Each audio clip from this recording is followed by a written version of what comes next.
$15 million in new assistance to help victims of sexual violence in Congo, where hundreds of thousands of women and girls have been raped in the last 10 years. Filmmaker Lisa F. Jackson directed the HBO documentary, The Greatest Silence, Rape in the Congo. I'm pleased to have her here. Lisa, as I was telling you off stage, it's probably the most powerful piece of film I think I've ever seen. It was hard to watch in many ways. For those who have not yet had the opportunity to see your documentary, can you kind of tell us briefly what you found and what you saw? I've been to the Congo half a dozen times since 2006, and I will say that the situation has gotten worse. What I found initially was so many women coming forward to want to tell their stories. It was so unusual for them to have someone who would listen to what they had to say without judgment and with compassion. And again, we're talking literally about hundreds of thousands. We're talking about hundreds of thousands of women and girls. I met women in their 80s. I met young girls 2 and 3 years old. The one rape hospital I visited was overflowing with women who the surgeries that are required to repair the injuries that result from these rapes are very elaborate, and sometimes they take 2 and 3 years to recover. I tell you, I was taken, Angela, I know you wrote a major piece on it. You had a major piece done on it, in essence, both on Lisa's film and previously on the crisis going on in the Congo. I was taken, Lisa, what you did, which was extraordinary, was actually interviewing some of the men who raped, because you almost never hear from them. Can you tell us about that, and can you tell us what they said, why in their minds they're doing what they do? I had actually no problem accessing about a dozen members of the Congolese army who confessed to multiple rapes, dozens of rapes. Bragged about it even. They bragged about it. And of course they did so without any fear of reprisal. They were basically confessing to war crimes on my camera, to my videotape, and after the interviews were done, they disappeared into the bush, and I knew they would never see court.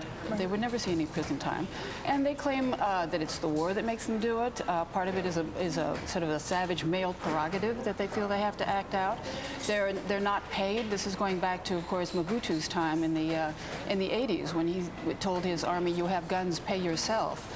The horrific dictator who ruled what was formerly called Zaire, and now it's called the Democratic Republic of Congo for decades. Exactly. It's very undisciplined, and of course the women are getting it from all fronts.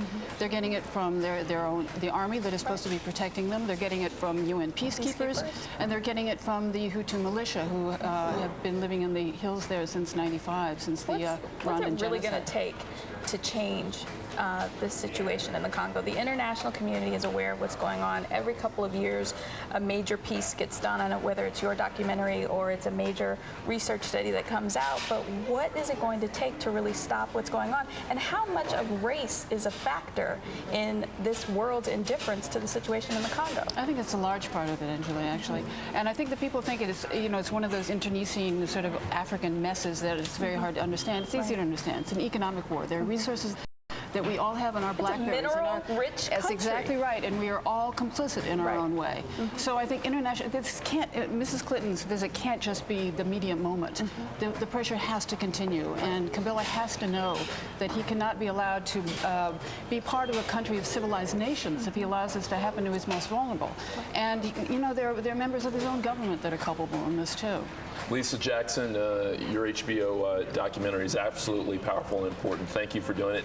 Thank you for visiting us today. Thanks, Carlos. Look forward to having you back again. We all want an America defined by deep and meaningful equality, from civil rights to labor rights, from women's rights to gay rights, from ending discrimination. There are no acceptable limits, and there are no acceptable prejudices in the 21st century in our country. We have a common task and a common challenge. Why can't we see that we are all in this together? 18 million of you from all walks of life. Women and men, young and old, Latino and Asian, African American and Caucasian, rich, poor and middle class, gay and straight, you have stood with me. And I will continue to stand strong with you every time, every place, and every way that I can. The dreams we share are worth fighting for.